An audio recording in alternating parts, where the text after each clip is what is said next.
भगवान राम के भाई लक्ष्मण के बारे में तो हिंदू धर्म का हर व्यक्ति जानता है। लक्ष्मण को आज भी भाई के प्रति निस्वार्थ प्रेम और त्याग के लिए जाना जाता है। लक्ष्मण ने जीवन भर श्री राम की सेवा की, ये बात तो सभी जानते हैं। लेकिन लक्ष्मण की वजह से राम भगवान ने जल समाधि ली थी, ये सिर्फ गिने चुने लोग ही जानते हैं। चलिए आज हम आपको इस घटना का पूरा वृत्तांत सुनाते हैं। ये घटना उस समय की है जब श्री राम लंका पर विजय करके अयोध्या आते हैं और अयोध्या के राजा बन जाते हैं। एक दिन यम देवता कोई महत्वपूर्ण चर्चा करने के लिए श्री राम के पास आते हैं। चर्चा प्रारंभ करने से पूर्व वो भगवान राम से कहते हैं कि आप जो भी प्रतिज्ञा करते हो उसे पूर्ण करते हो। मैं भी आपसे एक वचन मांगता हूँ कि जब तक मेरे और आपके बीच वार्तालाप चले तो हमारे बीच कोई नहीं आएगा और जो आएगा उसको आपको मृत्युदंड देना पड़ेगा। भगवान राम यम को वचन दे देते हैं।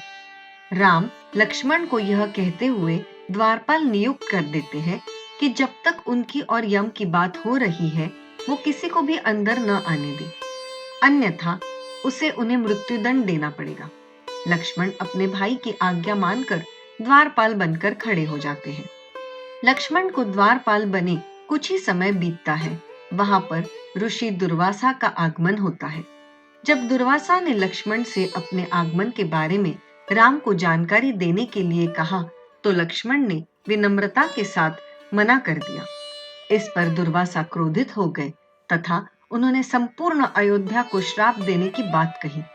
लक्ष्मण समझ गए कि ये एक विकट स्थिति है जिसमें या तो उन्हें राम आज्ञा का उल्लंघन करना होगा या फिर संपूर्ण नगर को ऋषि के श्राप की अग्नि में झोंकना होगा। लक्ष्मण ने शीघ्र ही ये निश्चय कर लिया कि उनको स्वयं का बलिदान देना होगा ताकि वो नगर वासियों को ऋषि के श्राप से बचा सके। उन्होंने भीतर जाकर ऋषि दुर्वासा के आगमन की सूचना दी। राम भगवान ने शीघ्रता से यम के साथ अपनी वार्तालाप समाप्त कर ऋषि दुर्वासा से भेंट की, परंतु अब श्री राम दुविधा में पड़ गए क्योंकि उन्हें अपने वचन के अनुसार लक्ष्मण को मृत्युदंड देना था। वो समझ नहीं पा रहे थे कि वो अपने भाई को मृत्युदंड कैसे दे, लेकिन उन्होंने यम को वचन दिया था जिसे निभाना ही था।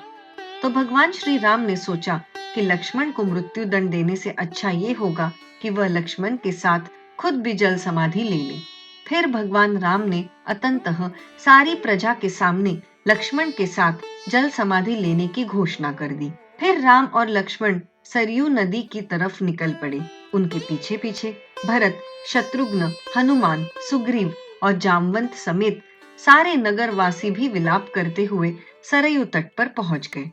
फिर देखते ही देखते भगवान राम और लक्ष्मण सरयू नदी में समा गए। कुछ ही देर बाद नदी के अंदर से भगवान राम अपने विष्णु रूप में और लक्ष्मण शेषनाग रूप में सबके सामने प्रकट हुए। उन्होंने अपने भक्तों समेत वहां मौजूद हर किसी को दर्शन दिया। इस तरह भगवान राम धरती पर अपने जीवन को पूरा कर स्वर्ग लौट गए।